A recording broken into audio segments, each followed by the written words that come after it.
tahun 2026 yang akan datang, atau setengah bulan lagi tepatnya, kita akan menyambut sebuah aturan yang sangat bisa dikatakan fenomenal. Kenapa?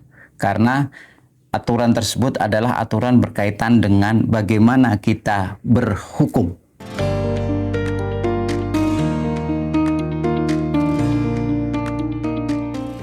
Dalam konteks ini, sebagaimana ketentuan Undang-Undang Nomor 1 Tahun 2023 tentang Kitab Undang-Undang Hukum Pidana, ya, akan mulai berlaku sejak tanggal 2 Januari tahun 2026.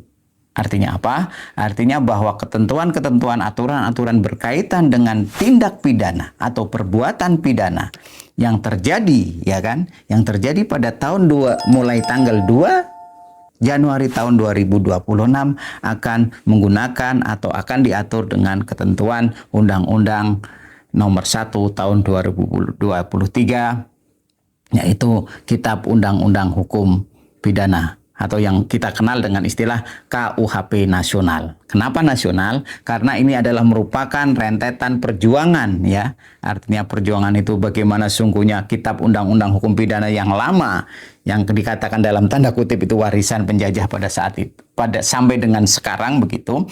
Nah, kemudian sejak tahun 79 setidaknya, ketika ada keinginan dari, dulu ada istilah disebut Komite Pembaruan Hukum, sampai kemudian reformasi tahun 75 tahun 70-an lah, mulai ada keinginan untuk memperbarui Kitab Undang-Undang Hukum Pidana kita, tapi ternyata sampai baru pada tahun 2023 sebagai negara kita berhasil merumuskan ketentuan-ketentuan peraturan Kitab Undang Hukum Pidana kita yang berasa nasionalis begitu ya.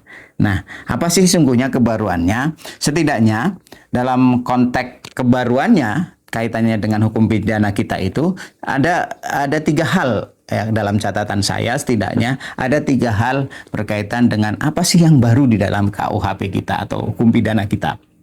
Yang pertama adalah berkaitan dengan semangat pemulihan.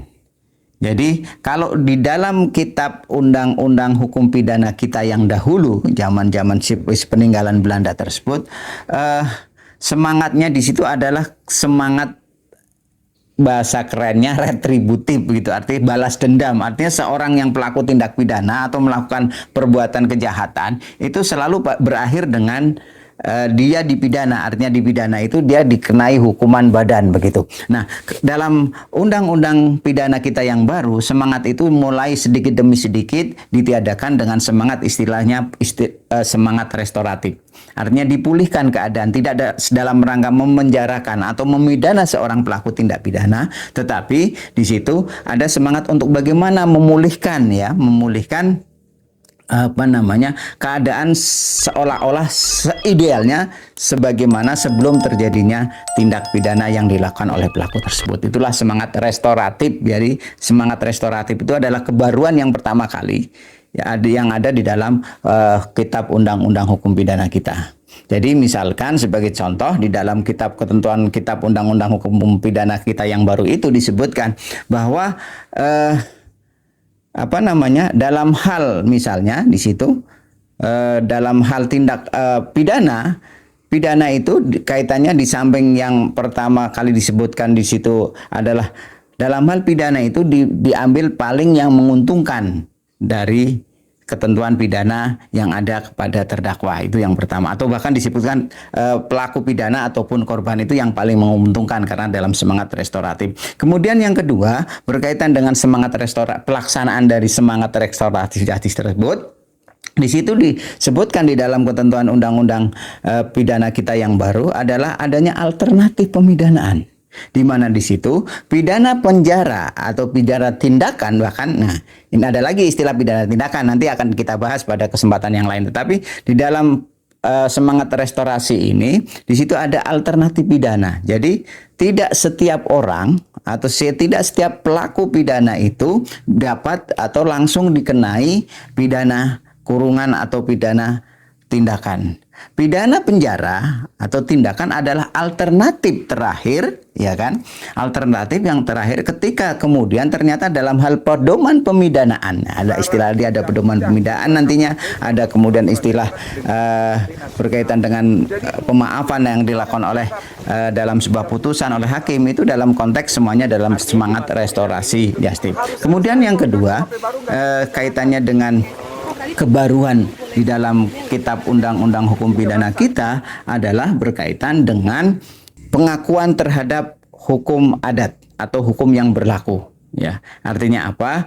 Ketika kemudian ya di dalam situ sebagai asas dalam ketentuan umum, ya, di pasal 12 kalau tidak salah, artinya masih dalam ketentuan umum kitab undang-undang hukum pidana itu disebutkan bahwa ketika terjadi sebuah tindak pidana walaupun di situ mengenal asas legalitas, artinya tidak seluruh aturannya melanggar hukum begitu, artinya berdasar kepada aturan, sebuah perbuatan dianggap sebagai perbuatan atau tindak pidana itu adalah yang melawan hukum. Nah, melawan hukumnya ini di samping berasal kepada peraturan yang berdasar legalitas, juga di situ disebutkan berkaitan dengan adanya mengakui hukum yang ada, yang hidup dan tumbuh berkembang pada masyarakat tertentu.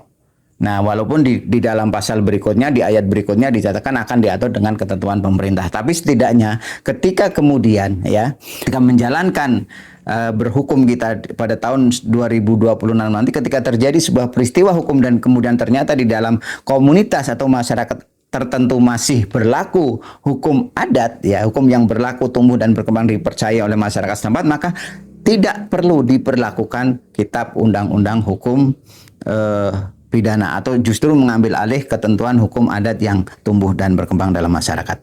Kemudian yang ketiga, kebaruan selanjutnya adalah kaitannya dengan korporasi.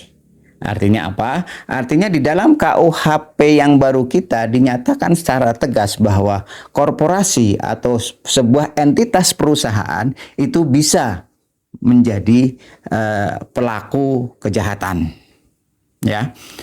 Jadi kebaruan tadi artinya apa? Kalau di dalam kitab undang-undang hukum pidana yang terdahulu tidak mengenal istilah korporasi sebagai pelaku tindak pidana, maka dengan berlakunya undang-undang hukum pidana kita yang baru, Undang-Undang Nomor 1 Tahun 2023 tersebut, maka di situ dengan tegas dinyatakan bahwa korporasi juga dianggap sebagai pelaku tindak pidana. Itu. Kemudian kebaruan yang selanjutnya kaitannya dengan KUHP kita adalah mengambil alih, ya, artinya beberapa tindak pidana yang ada dalam ketentuan tindak pidana khusus, karena semangatnya adalah menyatukan tadi, maka dalam hal beberapa tindak pidana, misalnya tindak pidana penerbangan, kemudian pelayaran, terorisme, pencucian uang, korupsi, dan lain sebagainya, itu diambil alih, ya, diambil alih atau dimasukkan dalam ketentuan kitab undang-undang hukum pidana yang baru. Artinya apa? Artinya walaupun ada undang-undang kekhususan, ya, tindak pidana khusus, misalnya korupsi atau terorisme, tapi beberapa, kalau bahasa hukumnya itu adalah core crime-nya begitu, ketentuan pidana pokoknya itu kan, dari tindak pidana khusus tersebut diambil alih dan dimasukkan dalam ketentuan kitab undang-undang hukum pidana kita yang baru. Artinya apa? Artinya misalnya terjadi sebuah peristiwa, ya, pidana khusus, dalam hal ini misalnya korupsi, maka dalam hal ketentuan umumnya menggunakan misalnya pasal-pasalnya adalah berkaitan dengan kerugian negara, maka di situ disebutkan di dalam pasal peralihan di dalam KUHP nasional, ketentuan undang-undang korupsi tidak berlaku adalah pasal 2, pasal 3, pasal 5, pasal 11 dan pasal 13. Selebihnya masih tetap berlaku. Nah, dengan demikian bisa dikatakan bahwa KUHP kita dibandingkan dengan kitab-kitab peraturan-peraturan pidana khusus pada peraturan perundangan yang lain yang bersifat khusus adalah bersifat menjembatani, hanya sekedar menyampaikan core crime-nya atau tindak pidana intinya saja. Sementara tindak pidana yang lainnya atau bahkan teknisnya masih tetap menggunakan peraturan tindak pidana yang ada di dalam kekhususan tersebut. Jadi itu setidaknya kebaruannya. Nah, Kenapa ini dikatakan sebagai kebaruan? Karena dalam rangka semangat tadi, semangat bagaimana sungguhnya bangsa kita sebagai bangsa yang merdeka, mandiri, mampu mewujudkan sebuah aturan perundang-undangan yang mempunyai sifat nasionalisme dan mengadopsi ketentuan-ketentuan hukum adat atau hukum yang hidup dan tumbuh berkembang di dalam masyarakat kita. Jadi setidaknya itulah kebaruan KUHP kita dalam semangat restorasi, artinya menguntungkan si pelaku dan korban, bahkan di situ disebutkan, maka KUHP kita sambut secara gegap gembita.